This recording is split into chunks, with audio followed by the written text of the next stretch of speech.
Ladies and gentlemen, we welcome you for this very special book launch today that we are doing on this very remarkable book that represents the essence of Bharat. I welcome you all to this discussion on winning Middle India, the story of new age entrepreneurs, co-authored by T.N. Hari and Bala Srinivasa. My name is Mehta and I represent Friends of Books, social platform to interact, discuss and make friends with books as its core theory. We are a social purpose organization which aims at making reading joyful again. And while I mention joyful with an emphasis, the genesis of joy lies in a person's interest and inclination that lets him or her travel into that path. And I'm glad to see many of you who are keen in this subject of rising Bharat here today to participate in this discussion. I would quickly tell you, introduce our authors in the spotlight and also our host and the opening keynote guest to all of you. Before that, showing the book for a Zoom fee, I would request, and everyone else who's there on the call will do the official unveiling of the book. Yes, that's great, Gaurav, you've taken. I just matched it with my jacket. Great, thanks everyone. Great to see everyone taking active participation in this unveiling of the book. Beginning the session, let me invite now Naiyya Saggi, who is the co-founder of a very successful business, My Glamm Group, and founder of Baby Chakra, India's most trusted parenting platform. I now request her to share her thoughts and views on the book. Dear Naiyya, we welcome you and please share your thoughts on the book. Sure. So, I realize very consciously that I'm between the authors and, I will keep this short. But first of all, can I start off by saying what a privilege it is? Hari and Bala are, I think, two names. When I entered the startup ecosystem about 7 years back, those were the two names I would hear from a bunch of other startup entrepreneurs. There's folks who've been stalwarts in the industry, been amazing mentors, and have really, I think, built the culture of collaboration in the startup ecosystem in India. Also, I think, and this, Hari, I've already told you this, we've had so many interactions now as well. I think it's so special that both of you have been yourselves, but also in so many ways, also accompanied so many entrepreneurs in their journey through the ups, the downs, through the victories, through the the losses. And I think it's extremely special. And I think this book is extremely special because it captures two things in my mind, right? One is, of course, this whole elusive Middle India that we love to debate and discuss in our living rooms, but we really maybe don't know still, right? I think the demystification that this book has done of 500 million Indians, right? That's like, and literally, I think a demographic that none of us get exposed to or even have context or can even wrap our heads around how they exist, how they live, how they work, how they save, how do they make purchase decisions, how do they, how are they adopting technology? I think it's still very, very mystified for many of us, sitting in our living rooms here or sitting in Bombay, Delhi, Hyderabad, Bangalore. So I think that's the first thing this book is really, I think, very eloquently, but very simplistically done. Told us about who these 500 million Indians are, that they're not homogeneous, that they have very specific yet differentiated needs and journeys, that they go through as they go through life. And I think the second part, of course, is the stories of these really amazing entrepreneurs who serve them. And the beauty of it is serve them through tech and serve them through very, very deep consumer insights and consumer psychology. There was this whole chapter which I had, I think I've probably read it 4 times now on trust, right? And I think that is such a beautiful chapter because I think there's so much about just the trust deficit that that not just, I think, and, every entrepreneur's talked about this at length, but, I think it's something that's extremely omnipresent in this particular demographic. And I think just the way both technology as well as consumer psychology is being leveraged by the entrepreneurs that you have, chronicled, Hari and Bala, I think it's really special. And I think for me personally, it gave me a lot of insight into how things could be done very differently. I think this the last thing I want to talk about is, I also am very privileged to be talking in this launch because this is also a community, right? And, I am a big believer in the power of communities to, of course, celebrate moments like this, but also to build trust. And I also sort of see parallels to that being documented in Hari and Bala's book about how people have used peer groups, but sort of also scaled those peer recommendations to technology. And how people have built sort of almost virtual communities at scale that serve specific needs. So, I think that's why overall, I mean, it's a real privilege. I'm sure this book will do really well. I've been recommending it personally to a bunch of my entrepreneur friends, and a lot of my friends internationally, from the US, from Singapore, like this is what we've been waiting for. So congratulations again, and it's such an honor, such a privilege, and thank you for having me. Thank you, Naiyya. Thank you for those insightful brief about the book as well, and the recommendation that I'm sure will reach masses and people who need the signed copies of Bala and Hari. My colleague Nipun has worked very hard for that. So we'll share the link in the chat box in a while. But thanks a lot, Naiyya, for taking out time as well and being here. Ladies and gentlemen, now we proceed towards the discussion. And before I do that, I will have to formally introduce our two co-authors as well as our moderator for the session. Bala Srinivasa is a noted authority in the world of VC and has been associated with top names in the industry and is presently MD and co-founder of Arkam Ventures. Introducing Hari, as we call him lovingly Hari. He's T.N. Hari, a noted author, and is a passionate and is very passionate about helping founders build great companies and also supporting leaders in discovering their potential. Presently, he's in the process of building Artha School of Entrepreneurship with a bunch of some remarkable set of people. Our moderator today, Gaurav, is someone with whom I actually conceptualized a crazy dream of creating a community of curious readers over a coffee in a hotel lobby. And Gaurav, who is a noted marketer and has worked with some of the fastest growing businesses and has been advising many others. Presently, he is the CMO of a gaming portal called Zupee. You would have seen that lovely ad Zupee, which you would have resonated, or it's a parody on the movie Dance song. I now request Gaurav to take this conversation ahead. And thanks a lot, Gaurav, and welcome, Hari and Bala. Let's take a dip into the book. Thanks, Mohit. First of all, inviting me and giving me a chance to talk about such a lovely book. And Hari and Bala, first of all, my congratulations to contribute to the... I think this is more than a book. I think this will open and inspire a lot of thought processes. In fact, when I was going, I don't know if it's visible, but then I was actually bookmarking a lot of pages where I was actually making notes for myself also to refer back to. So I think, and I think when I was reading the book, there was a lot of personal connections that I could draw from the book. Namely, my current boss and my previous boss both come from tier 2 towns, Jaipur and Bikaner. And I know what their thought process has been to contribute to the startup economy and how they have looked at the problems per se. And then the current company that I'm working for, Zupee, a mobile gaming firm, it's essentially bottom of the pyramid audience that we are trying to cater to. And then there's no playbook per se. We are creating as we go because, as you also mentioned in the book, a lot of products have been built for the top 80-90 million audiences and so on and so forth. So I for me, it was a lot of things talking back to me. But then what I would love to do is to throw open one question for both of you, Bala and Hari. Why do we need to know about these stories today? I mean, what's unique about Middle India and the entrepreneurs that are building solutions that we are talking about in this particular book? I would like both you and Bala and Hari to talk about the same. So Bala, if you could take it up first, and then Hari, I would love to listen to your point of view also. Sure.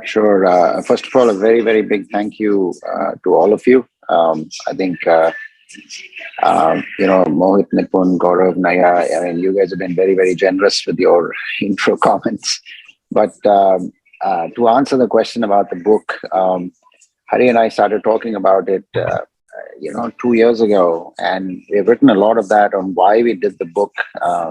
For those who have read it from the note to authors. But really what got us going was the fact that at a very high, sketchy level, everybody talks about Bharat, especially, for example, from my perspective in the VC world, every VC pitch deck has something about, hey, there are a billion Indians, there are a billion smartphones, everything is awesome, come on and invest here. And, you can everybody's going to do well. India is going to be the third largest economy in the world.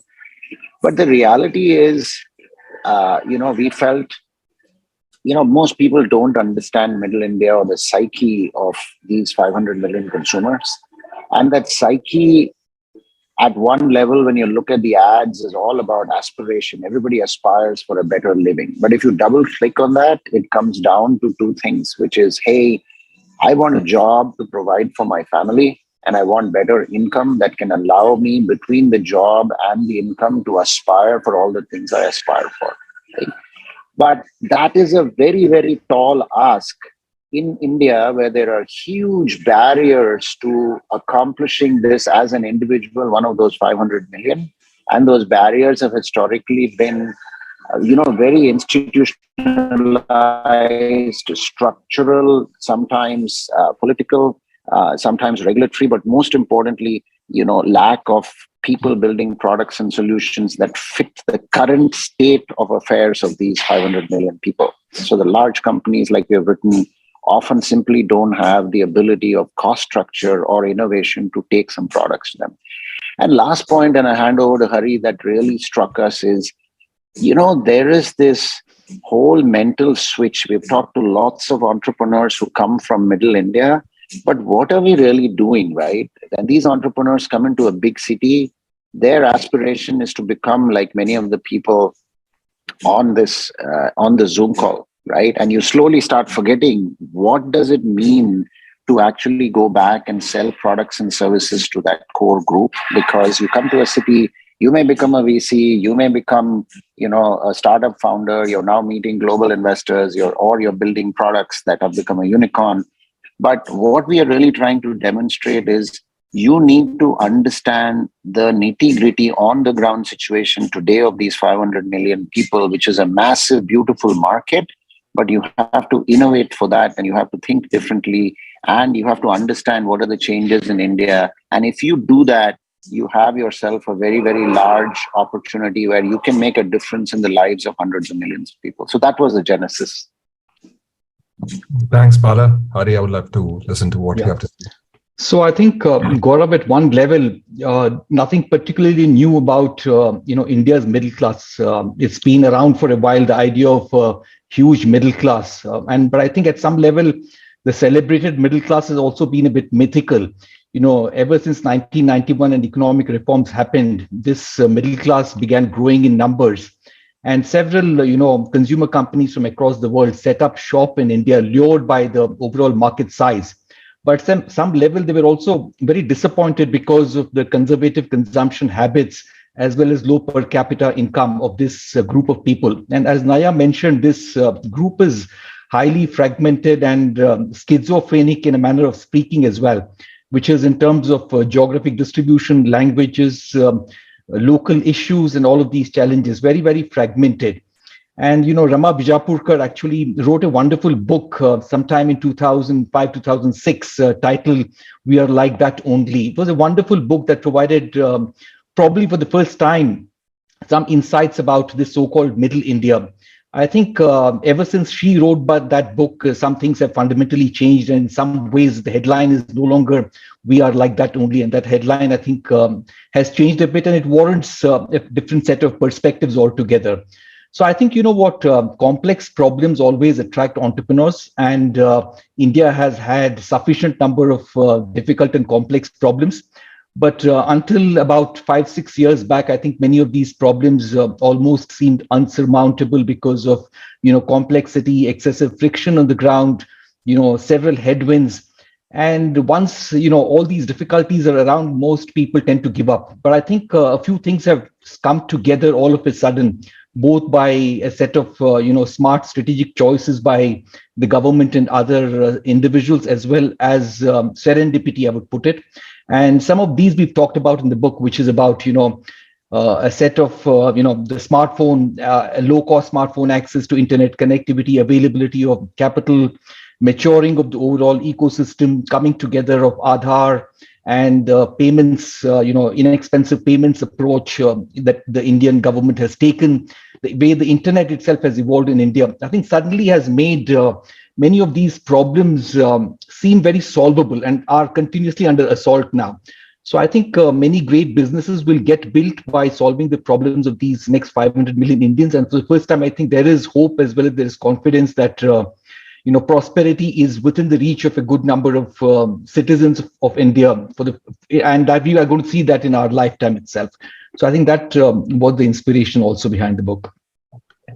Thanks for sharing your point of view, Hari. And in fact, that whole point of serendipity really, I resonate with that because I joined Yahoo in 2008, and every year I used to hear that this is the year of mobile. And I think I kept on hearing for the next 6 years, which is when I'm like the whole data, handsets, and all those things and content for to consume, I'm like, became a reality. And that's when I'm like, I also saw the hockey stick happening. So, but yeah, almost 6 years, but the entire serendipity started happening around 14, 15, and 16 onwards with Geo. I think what you said, Hari, about fragmented markets and the complexity of problems. In fact, I'll use that to segue into a question for you, Bala. You spoke about Animal, the platform where you could trade animals, and there was a particular term, if I remember, that this is the OLX for animal trading. I was part of the founding team at OLX, and I knew that this was one of the categories we used to look at, but I don't think we had the bandwidth to do justice to this particular category, which is where it became like just one of the many categories that OLX was looking after, and which is why we could not do justice to it. But do you think that's a good way how entrepreneurs should also look at it's the age of super apps, big platforms, and so on and so forth, but they leave a lot of big gaps that because of lack of capital, management bandwidth, know-how, they just leave open for entrepreneurs to come and stamp their authority on it. What's your take on it? Do you think there are many such niches also there for the entrepreneurs to look at? Yeah, that's a great question. And I think I would classify it into two broad buckets. Okay. So, and someone like an Animal is more an example of a B2B platform, right? The individual farmer is on the, on the C side, but it's really more of a platform that's enabling, greasing the skids in terms of a traditional, process, right? We actually think, Hari and I, from everything, all the entrepreneurs we talk to, we think we're not even scratching the surface. Whether you take the jumbo tail example for Kirana stores, whether you take what, even urban companies doing in the cities, or you were to take, what Razorpay is doing with millions and millions of small businesses. If you, abstract out what is happening, what is really happening is, for the small business and individual consumer and at a 500 million consumer level, there's actually no difference between a small business and a consumer. 98% of small businesses in India are less than 5 people, right? So it's a very, very, very, very gray area in terms of small business consumer.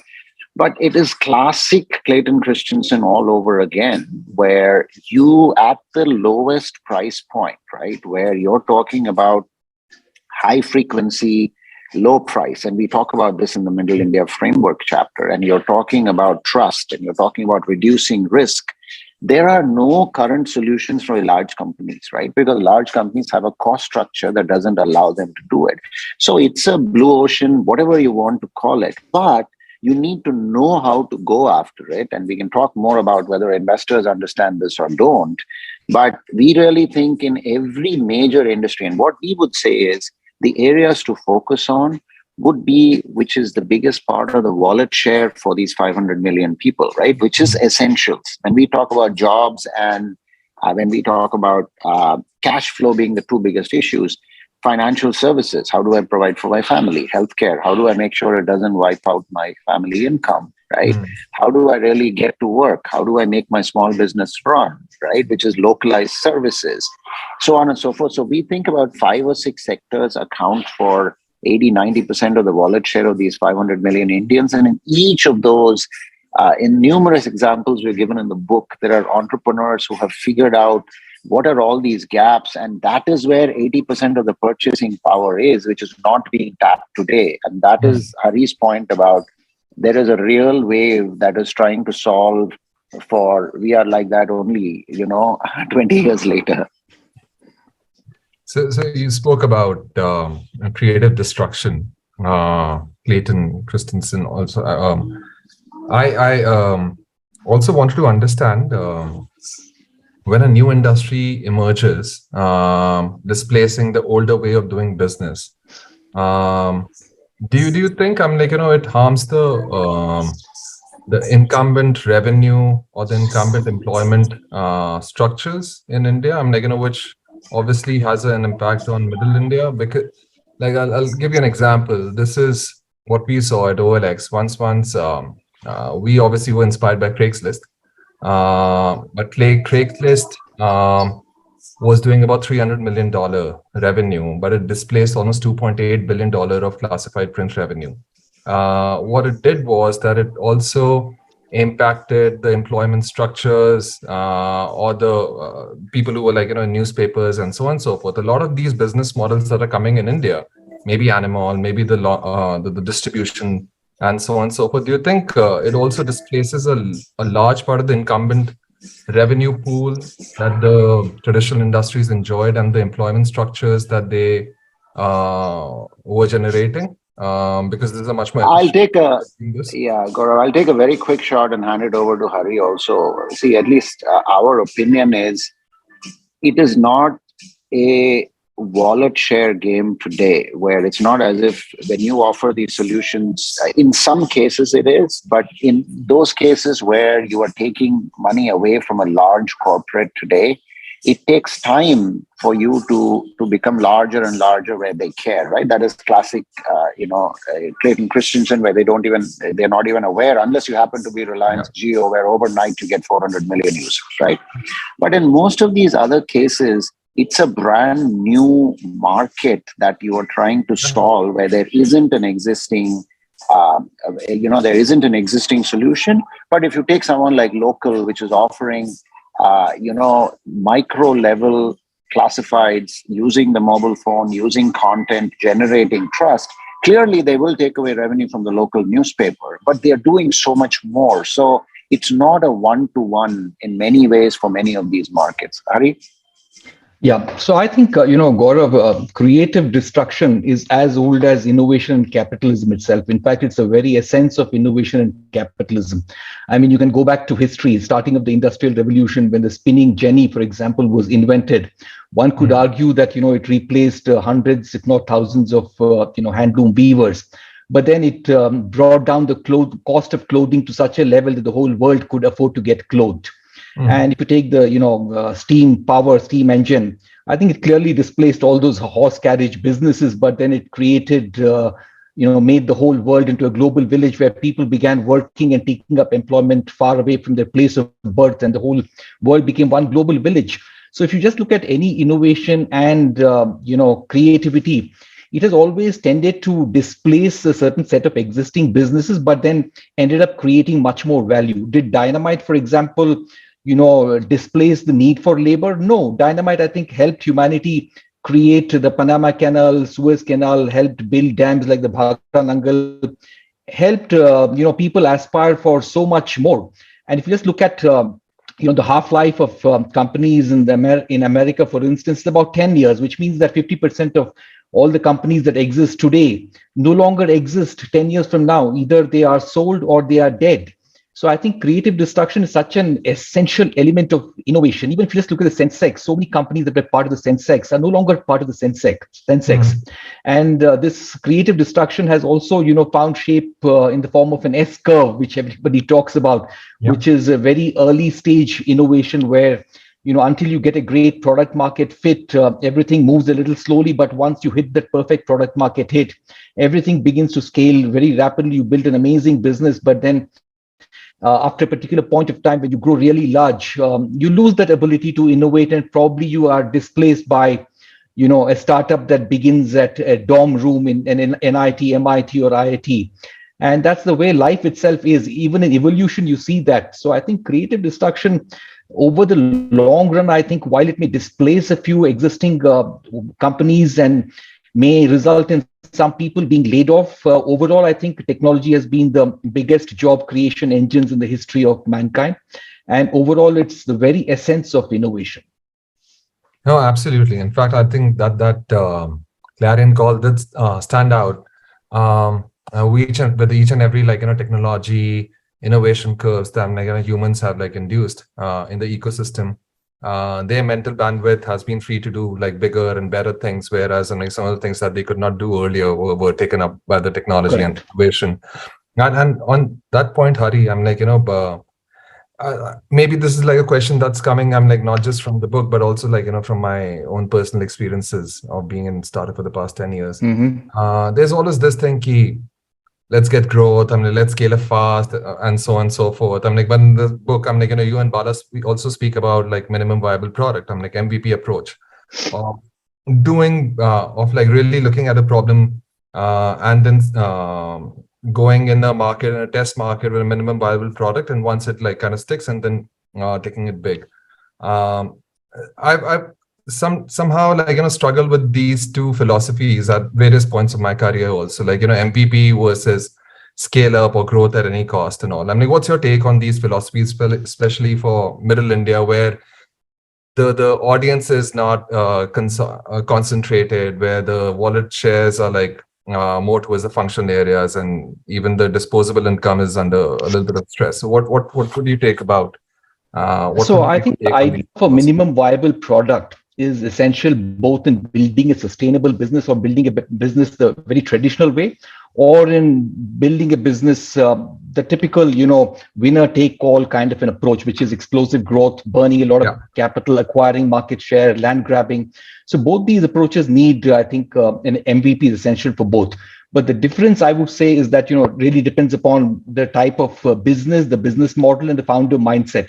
Some businesses are more amenable to a rapid growth, market share, burning capital kind of an approach. And some businesses and business models are more amenable to a more sustained way of building it. Say, for example, if you look at a taxi aggregation business where there's a very strong network effect. So I think there, in a business which is dominated by network effect, I think it makes a lot of sense to go out and grab territory. Because once you get territory, that in itself acts as some kind of an entry barrier for new players to come in. So when grabbing territory can give you, a big entry barrier create an entry barrier for other players to come, that's when I think you can try and do that. It also depends on availability of capital and the sentiments of the investors. For example, even 2 years back or a year back, for instance, many VCs, hedge funds were very open to the idea of burning a lot of money and getting a big market share very quickly, and then figuring out how can we get profitability. So I think a lot of this depends upon the nature of the business, the business model, as well as the founder mindset also. That's equally important. And I think this is the very essence of, the way the venture capital, funds businesses. So no venture capital is going to put money into, businesses that can grow very slowly and profitably. They really want to go out and hit the ball out of the park when it comes to creating new businesses. They want to fund businesses that can potentially become very big, and they are using private money for doing this. They're not using money of small depositors, nor the money of widows and pensioners. Sure. So if they lose money, so be it. So I think both these approaches work. There is no personal preference. It depends upon the founder mindset, availability of capital, the mood of the investors, business model, multiple things play a role. Got it. Thanks, Hari. And on that again, I'll come back to you, Bala. We spoke about investors and the money that's required to build these solutions out. Bala, my question to you will be from an investor's perspective, is there a different investment philosophy or a kind of investor required for Middle India solutions? One that's much more, a little bit even more strategic in nature, of staying through and seeing these solutions through to to a particular scale where they actually are running on their own. So is there a different investor mindset required to back founders who are building for the Middle India? Yeah, I think that's a great 1-2 punch question. One was a broader point about what's happening with VCs, and which Hari took up really well. I think, look, the broader issue of VCs needing within a 10-year time frame to see large outcomes remains. Okay, that's how capital gets deployed. But I think what has changed, and we really believe it is changing very rapidly, is understanding what types of solutions and founders to back. Okay, which in turn means the VC also has to make changes to their frameworks of how they invest in Middle India, right? This is not a, hey, one day I'm seeing somebody who's doing jewelry for the top 1% of India. Next day I'm seeing somebody who's doing something else. You can do it, but you're not building any institutional knowledge, institutional memory, right? So I think going back to your earlier question and tying it to the second one, while all of that is true, some of the most crucial things to winning that we look for as investors in Middle India is, what we have laid out on the chapter on Middle India building blocks, right? When we talk to founders, we are trying to understand what is it unique about this problem that you have understood either from customer segmentation. You yourself said, hey, not all customers are alike. There's a lot of splintering across India, right? Is it a product aimed at millennials within the 500 million and how they think? Explain to us, what do you think is the key factor in terms of their aspirations, right? But then there are core issues which without solving for that, you will never succeed. And I would actually like to make a point, you can build profitable businesses for Middle India, but you can only build profitable businesses for Middle India if you understand how do I reduce customer risk. We've got examples in the book where we talked about a Dehat.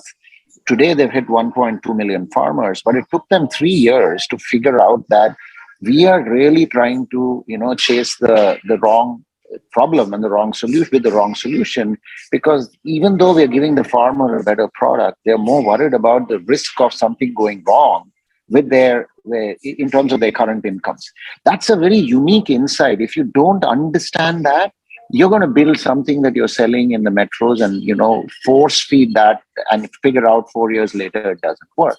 Right? We've got another company in the book we talk about where they talk about, hey, the income frequency is daily, weekly of all these consumers, right? And it is not monthly, annually like everybody on this call. And so all of these insights, right, go into how you build your solution, how you target the market, how you acquire customers, and can you onboard somebody with very low friction, right? This is where you lose your shirt. If you're going to say, I'm going to put up ads on IPL, you can do it once and blow $10 million, right? But you're not going to have sticky uptake because, like Naiyya pointed out, that requires trust. How do I then build trust into my solution? So what we've done in the book, while we say that you need to have these are the broader factors and how the world has changed around you in terms of, Aadhaar, eKYC, etc. But you have to innovate at the product level while understanding customer segmentation and kind of take it from there. So that's the point I would make. Yeah, cool. Thanks, Bala. Like Bala spoke about like Aadhaar and the other backbone services on top of which a lot of like great products are being built out. But on that particular note, I would also like to ask you, government has contributed by building like national tech stacks, and entrepreneurs have built solutions on top of them like UPI, Aadhaar. Is that the right model? Because a lot of them are capital intensive, needs like multinodal support, approvals, policy changes. You spoke about RBI letting go of some of their powers to facilitate some of these innovations and so on and so forth, which is not something that private entrepreneurs or founders can do in a short period of time. Is that like a good blueprint for a country like ours to take forward while you build for Middle India? Yeah, I think India has made some very good strategic choices, and they have been as a result of both the government as well as RBI, as well as some very far-sighted individuals influencing the government to take the right kind of decisions. So I think the internet has evolved in different directions in different countries. For example, in the US, it's currently a very advertisement-driven internet. In China, it's a bit of a walled garden where they've kept out global players like Google, Facebook, and they've developed their own versions of these, apps. And you also have, Europe has gone down the path of privacy. I think the path India has gone down is keeping the digital infrastructure a public good, which is it has consciously chosen to have public ownership of the wonderful digital infrastructure that has been created and the platforms. and allowing entrepreneurs to build on top of these platforms.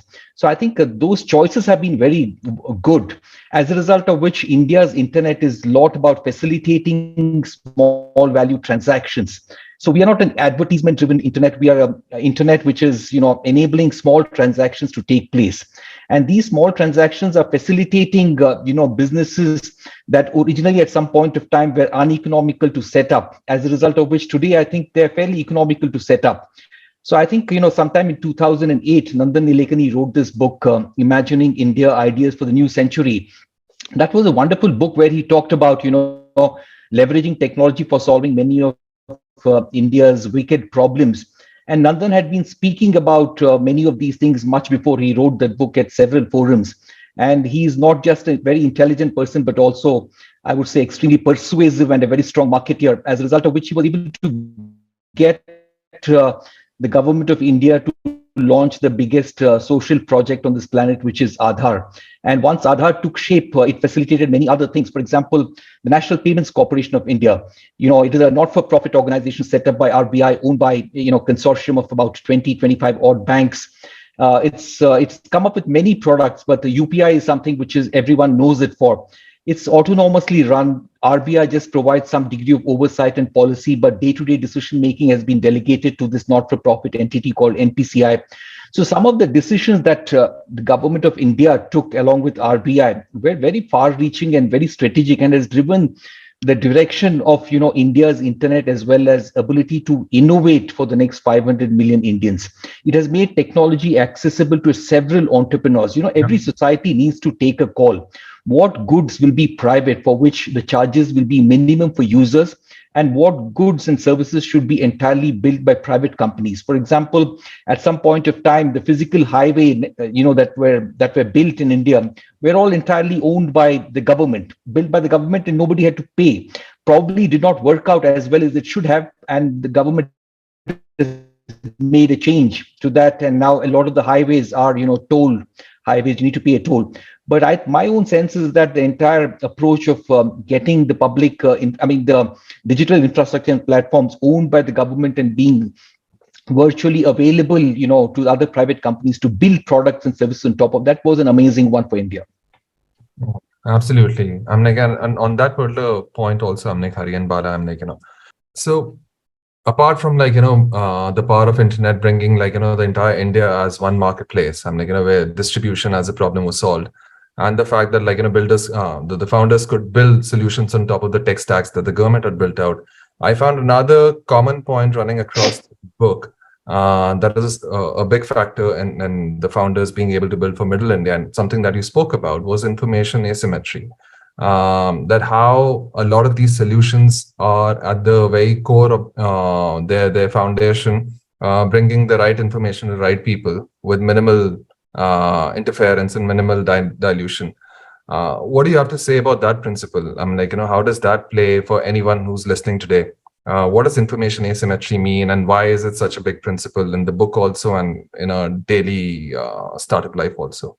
Bala, if we could start off with you, and Hari, would love to have your point of view also.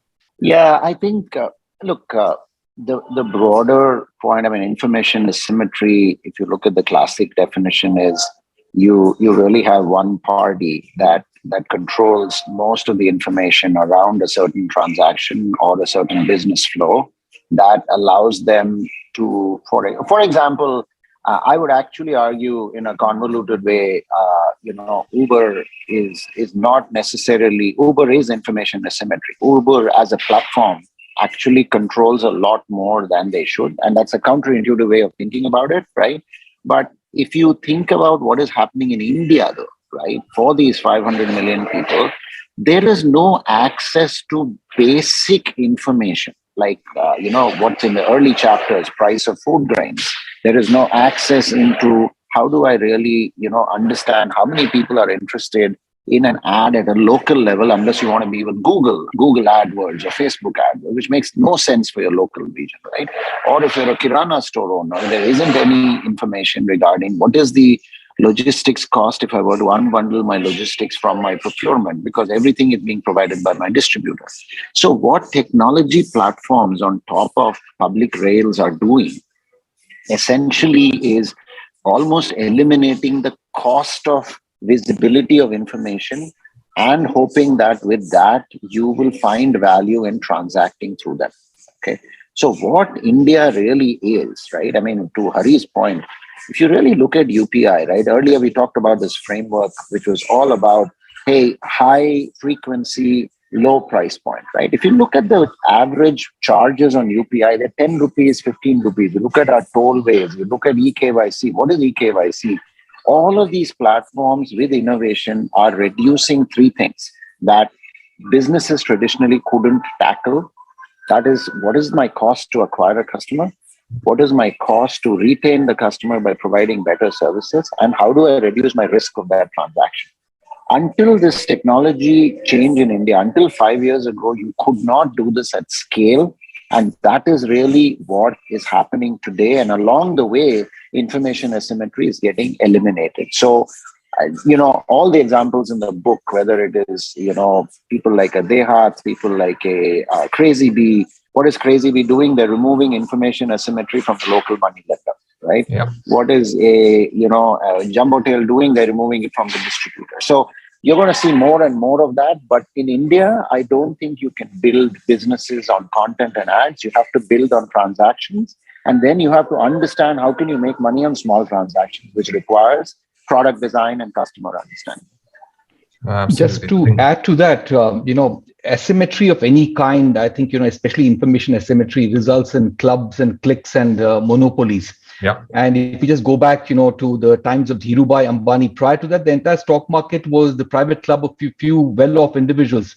Ordinary people just couldn't trade in stock. I think what Dhirubhai Ambani did was, brought the stock markets down to the common man. And the entire book, we've talked about, several stories of companies which have eliminated, so to say, information asymmetry and made it easy for the, little guy to go and participate in economic activity. For example, there is a startup called JAR. And they are targeting the individuals with the 3 to 7 lakhs per annum income bracket and helping them save, because most people in this bracket really don't know how mutual funds are transacted. What are the kind of entry barriers, exit barriers in mutual funds? How much money do you lose? As a result of which they just stay away from these mutual funds and capital markets. What JAR has done is made it very simple for these set of individuals to be able to transact. And even if you look at, platforms like the Urban Clap and Urban Company, what they have done is democratized, accessibility, democratized discoverability. So there were several plumbers, carpenters, beauticians in the past as well. But there was no way in which they could ever be discovered by customers. What these platforms have done through technology is enable them to be discovered, provided them a score based on the quality of service they provide, and help people figure out who are the people who are, these kind of skilled professionals available and how can I access them. So it has increased access. What platforms like Zomato, Swiggy has done is that you don't need to, actually set up a restaurant to be able to deliver food. You can actually, come up with some wonderful cuisine and have a set of customers who are willing to, be loyal to you. So I think technology has democratized a lot of things, discoverability, removed information asymmetry, made information available to everyone, as a result of which everyone is almost on an equal footing. And therefore, it has reduced the chances of clubs and cliques and monopolies, I would say. Yeah, in fact, why this point also spoke to me personally. I'm my previous company, Car Dekho, we understood that buying a car is a fairly intensive process in terms of time, resources, and just the amount of capital that you have to invest. A lot of it was just due to information asymmetry, which car, which color, which make, which variant, and so on and so forth. I think just by solving that particular problem, we saw that 95% of the new car buying audience was online, and primarily, going towards transactions. So yeah, no, and fair point. And I think Bala, you made a very interesting point about advertising-led model and content-led model, and the inherent monetization potential of those models in a country like India. I think whenever I've tracked, the ARPUs or the ARPU of say a content-driven platform, advertising-driven platform versus a transaction-driven platform, those are absolutely chalk and cheese. So even the first problem of acquiring a customer and then over the course of that particular person's relation with you, making enough money for you to turn it over into the profitable state. Some of these advertising-led models can, just are a bit slow and going to that LTV where it becomes profitable for everyone involved. And if it's all right with you, Bala and Hari, I'll just start talking about some of the questions that I'm getting from the audience. From Siva Subramaniam KN. Timelines in India are notoriously fluid. How easy or difficult is to build/prove a business model? And Hari made the point about the frustration of building a business targeting 500 million in India. Given current per capita income levels, is this number A, credible? Or do we need more time before middle India is in a position to be taken seriously? I think there's a lot that the book speaks about. It'd be great to hear your point of view on the question that he's saying. Is this a serious enough segment for the founders to take care of? Yeah, I'll take a quick shot at that.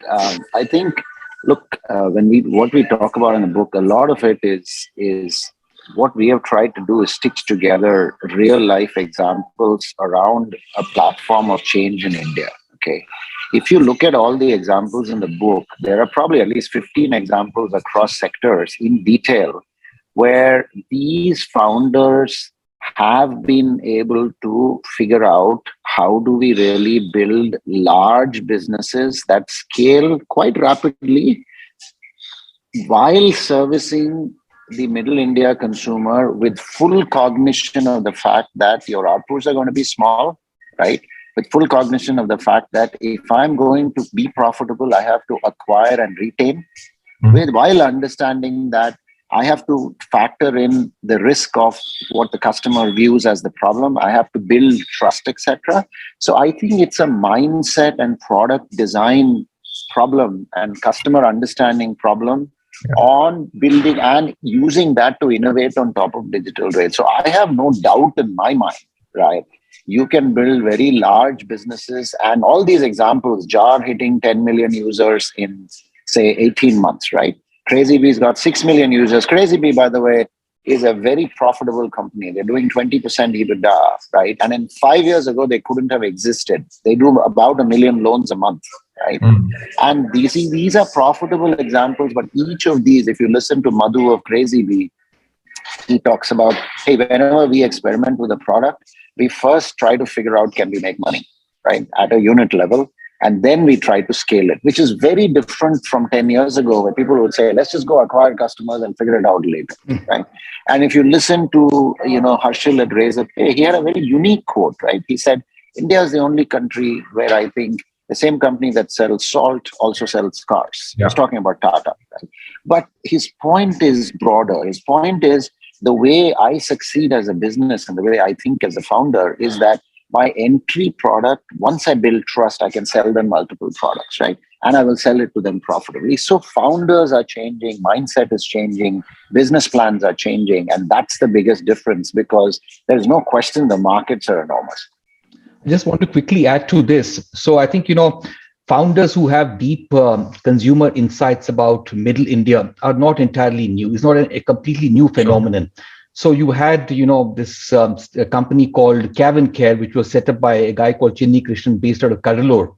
He figured out, what the people with the really low income wanted the same kind of products that upper class or upper class Indians use, for example, shampoo, except that they wanted this in smaller packet sizes because they had the problem of cash flow. They never at any point of time had sufficient savings to buy large pack sizes. So all he discovered was that, as long as you are able to sell many of these aspirational products in small pack sizes, there will be demand. And there was huge demand, and you found HUL, selling, shampoo in Sunsilk shampoo in small sachets. And the word sachet has actually become a metaphor for being able to distribute and sell, products in small sizes and ticket sizes very profitably. So this is not the first time that, some entrepreneurs are demonstrating some amazing consumer insights of middle India, low income India that could help build amazing companies. Except that we are finding that today, a few other factors have all come together, and the scale at which founders are assaulting these kind of problems and building successful businesses has gone up significantly. And we've talked of multiple examples. Bala talked of Jar, Yeah. your Crazy Bee, several others. No, in fact, I'm like one of the examples. I'm like, where the whole segmentation exercise. I'm like, just to break down. I'm like, what is this Middle India? Their aspirations, their attitudes.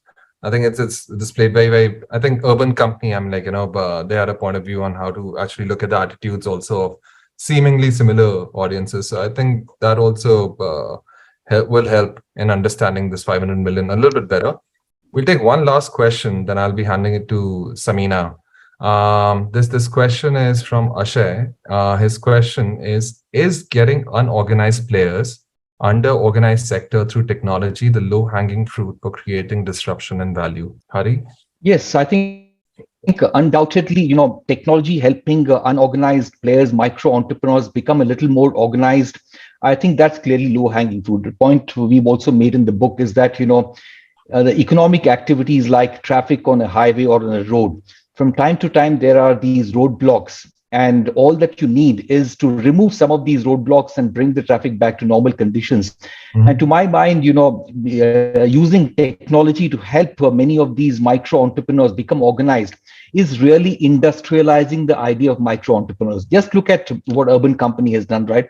You had plumbers, you had carpenters, for all these years. Whenever you wanted a plumber, you could get one. But what Urban Company has done, it has taken these unorganized beauticians, plumbers, and has industrialized them.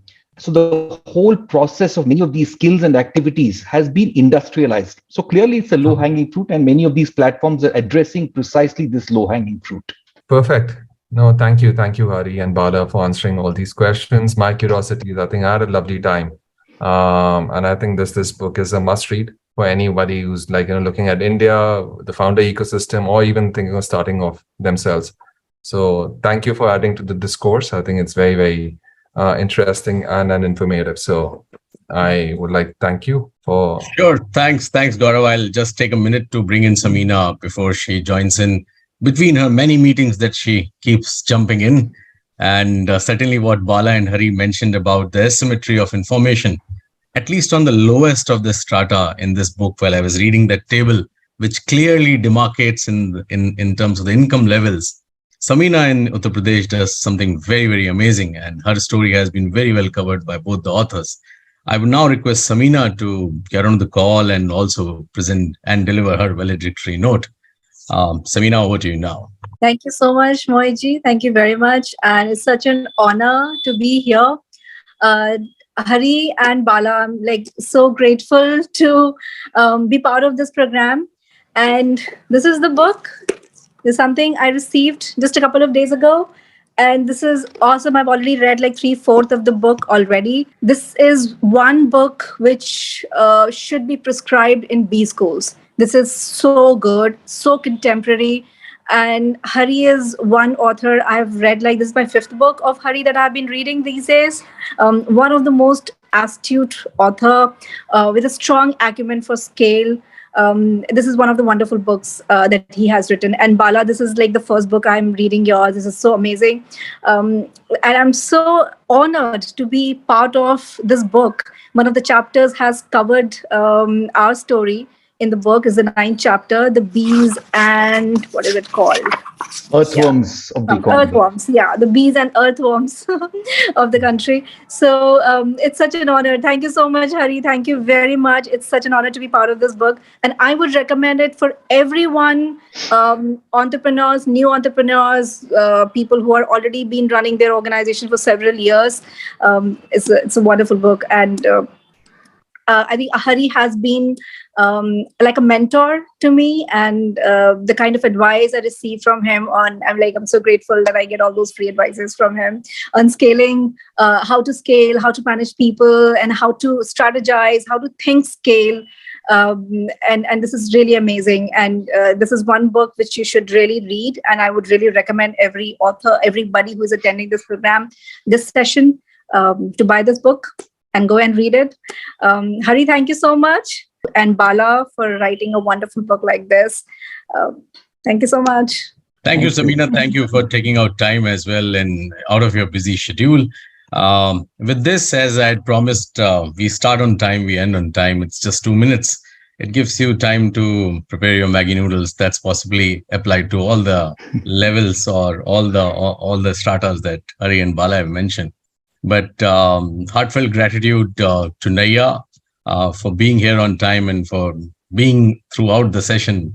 And would be a pleasure to look forward to have you being a Frobian and being a part of the Friends of Books community very soon. A very special thanks to my friend Gaurav, who has always been very, very supportive. And certainly the idea has taken shape, Gaurav, and thanks to you for that.